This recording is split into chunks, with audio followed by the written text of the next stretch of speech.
एक बार एक आदमी अपने ऑफिस में जाता है और उसका बॉस उस पर बहुत चिल्लाता है, बहुत गुस्सा होता है। तो अब उस आदमी का पूरा दिन खराब जाता है, वो परेशान रहता है पूरे दिन। शाम को जब वो लौटता है अपने घर तो वो ऑफिस का सारा गुस्सा अपनी वाइफ पे निकालता है। अब उसकी वाइफ परेशान होती है। उसकी वाइफ अपना सारा गुस्सा वो अपने बड़े बच्चे पे अपना गुस्सा निकालती है, और उसके बाद उसका जो बड़ा बच्चा होता है वो परेशान होता है, और वो फिर अपने छोटे भाई या बहन जो भी है उस पर सारा गुस्सा निकालता है, उसके साथ मार पिटाई करता है। तो उसका भी दिन पूरा ख़राब होता है। बच्चों को मारना ठीक है या नहीं है, ये जानने के लिए आप वीडियो को अंत तक देखिए और खुद ही डिसाइड कीजिए। नमस्ते, मेरा नाम है कर्णिका विवेक वर्मा। मैं एक हीलर हूँ और मैं आपके इनर चाइल्ड को हील करना सिखाती हूँ। तो आइए इस कहानी को हम आगे बढ़ाते हुए मैं बताती हूँ कि मैं ये कहानी सुना क्यों रही हूँ आपको। इस कहानी से हमें ये पता चल रहा है कि जो हमेशा कमज़ोर है वही मार खा रहा है या वही डांट खाता है हमेशा, और जो पावर में है, जो बड़ा है, वो हमेशा अपनी पावर या अपना गुस्सा अपने से छोटे पे निकालता है।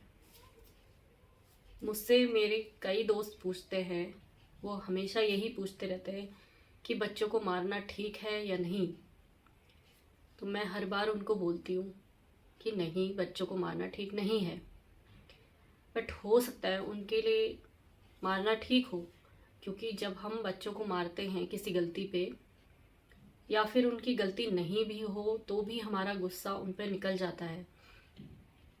उस टाइम के लिए तो वो बच्चा चुप हो जाएगा, अपनी गलती जो उसने की है वो मान लेगा। बट क्या वो नेक्स्ट टाइम वो गलती नहीं दोहराएगा? वो गलती बिल्कुल दोहराएगा, क्योंकि आपने उस टाइम उस बच्चे को जब मारा तो उस टाइम तो उसने वो काम करना बंद कर दिया, क्योंकि वो डर गया, तो वो सहम गया, तो वो काम करना बंद कर देगा। और फिर नेक्स्ट टाइम उसको वो याद नहीं रहेगा कि मुझे किस चीज़ के लिए मार पड़ी थी, तो वो दोबारा करेगा। हम बच्चों पर हाथ क्यों उठाते हैं? जब हम अपना आपा खो देते हैं, या फिर जब हमें पता नहीं होता है कि उन्हें कैसे हैंडल करना है, कैसे टैकल करना है उनकी एक्टिविटी को या उनके टेंट्रम्स को, तो हम अपना आपा खो देते हैं। या फिर हो सकता है कि हमारे अंदर बहुत सारा गुस्सा भरा पड़ा है, वो गुस्सा किसी और का है और हम वो गुस्सा कहीं और निकालते हैं।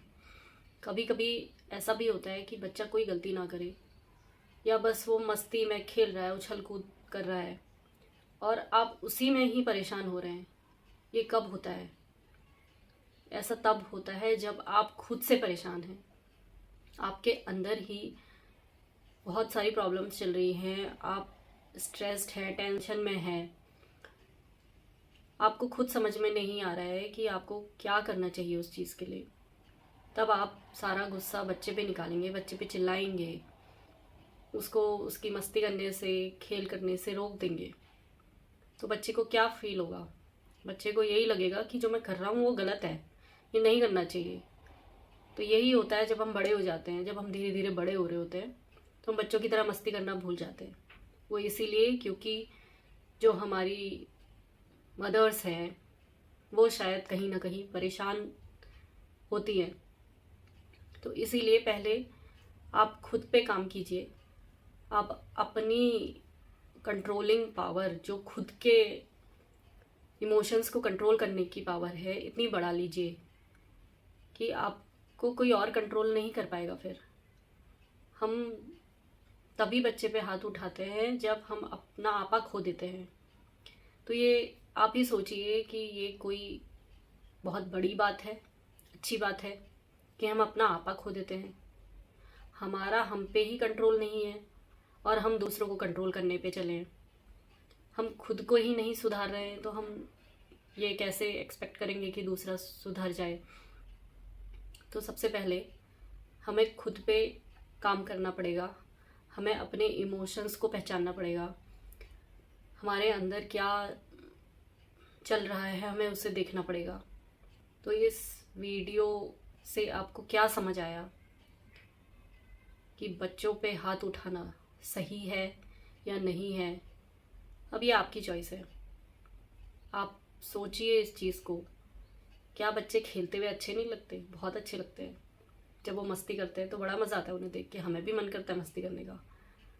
बट हम करते नहीं हैं उनके साथ, क्योंकि हम ही अंदर से परेशान हैं। तो हम कैसे उठेंगे और उनके साथ खेलेंगे कूदेंगे? जब हमारा मन अच्छा रहेगा तो हम उनके साथ खेल कूद कर सकते हैं। बट हमारा जब मन अच्छा नहीं है तो हम उनके साथ नहीं कर सकते। बट बच्चे ऐसे नहीं हैं। बच्चों का तो हर टाइम मन करता है वो खेले कूदे, क्योंकि अभी उन्हें ये सब पता नहीं है ना कि टेंशन स्ट्रेस भी जैसी कोई चीज़ है। उन्हें तो बस खेलना कूदना ही अच्छा लगता है। तो आप जब बच्चों को किसी चीज़ के लिए मारते हैं या कोई गलती करने पे डांटते हैं, मारते हैं, डांटना तो चलो एक बार ठीक है, आप थोड़ा ज़ोर से कभी कभी बोल सकते हैं, लेकिन ये नहीं कि हर टाइम आप हर चीज़ के लिए उन्हें डांट रहे हैं। बच्चे ने कुछ गलती कर दी है तो ज़रूरी नहीं कि उसे डांटा ही जाए। उस टाइम उसकी गलती को इग्नोर करके उसको कुछ कहानी के माध्यम से या फिर उसे ऐसी कुछ सीख दी जाए कि उसे खुद ही समझ में आ जाए कि हाँ, उस दिन मुझसे गलती हुई थी।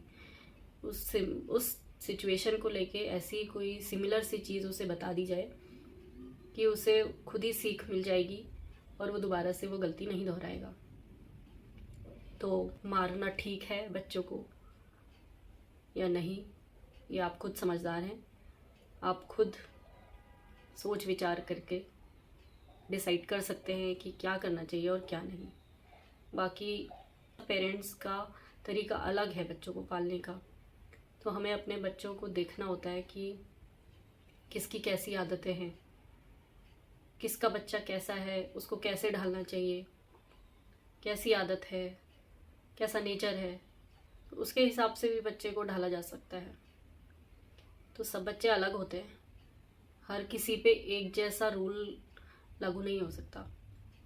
तो आप अपने बच्चे को पहचानिए, देखिए, जानिए और फिर कोई कदम उठाइए। Thank you.